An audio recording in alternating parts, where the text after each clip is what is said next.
एक और सहाबी बयान करते हैं, मेरी दोनों टांगों में शिद्दत की दर्द थी। हकीमों से, डॉक्टरों से बड़ा इलाज करवाया, शिफा नहीं होती थी।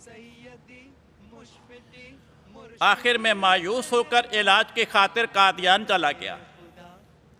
हज़रत खलीफतुल मसीहिल अव्वल रज़ियल्लाहु अन्हु, जो उस ज़माने में हिंदुस्तान में बड़े माने हुए मशहूर तबीब थे, उनसे इलाज करवाना शुरू कर दिया।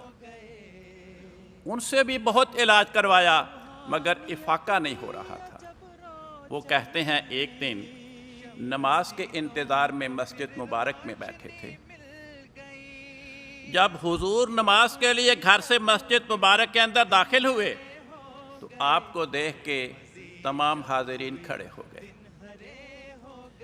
मेरी टांगों में दर्द था, मुझसे बर वक्त खड़ा नहीं हुआ जा सका।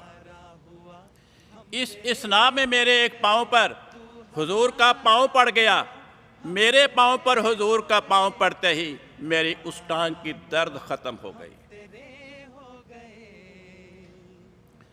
जब हुजूर नमाज से फरागत के बाद घर जाने लगे, मैंने अर्ज़ की, हुजूर बज़ाहिर तो बड़ी बेअदबी की बात लगती है, मगर मेरी एक गुजारिश है, मेरे दूसरे पाँव पे अपना पाँव रख दें। हुजूर ने नहीं पूछा कि क्यों रख दूं भाई। मैंने अर्ज़ की, हुजूर ने मेरे दूसरे पाँव पे अपना पाँव रखा, वो टांग भी ठीक हो गई और हुजूर घर चले गए।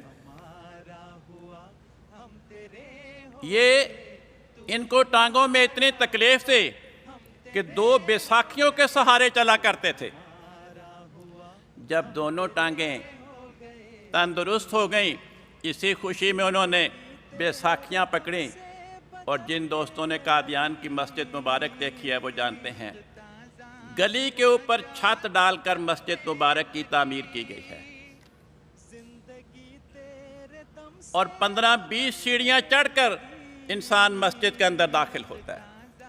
उन्होंने इसी खुशी में कहा, बैसाखियों की ज़रूरत नहीं, मस्जिद के कमरे से बाहर निकलकर बैसाखियाँ ऊपर से यूँ घुमा घुमा कर नीचे फेंकी, वो नीचे टुकड़े टुकड़े होकर गिर गई। इसके बाद वो कहते हैं, मैं हज़रत खलीफतुल मसीह अव्वल रज़ियल्लाहु अन्हु के दवाखाने में गया और मैंने अर्ज़ की कि हुजूर, आपने मुझे इतने महीने दवाइयाँ दी, कोई फ़र्क नहीं पड़ा था।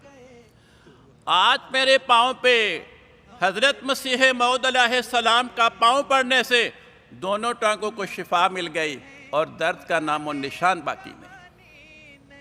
हुजूर फरमाने लगे, ओ मियाँ, मैं एक मामूली हकीम, मैं तो दवा दारू ही कर सकता हूँ और वो खुदा का पैगंबर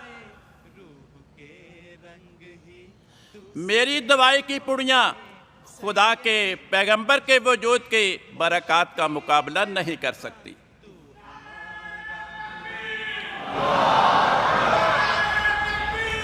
नारा तकबीर, इस्लाम अहमदियत, गुलाम अहमद की खिलाफत अहमदिया।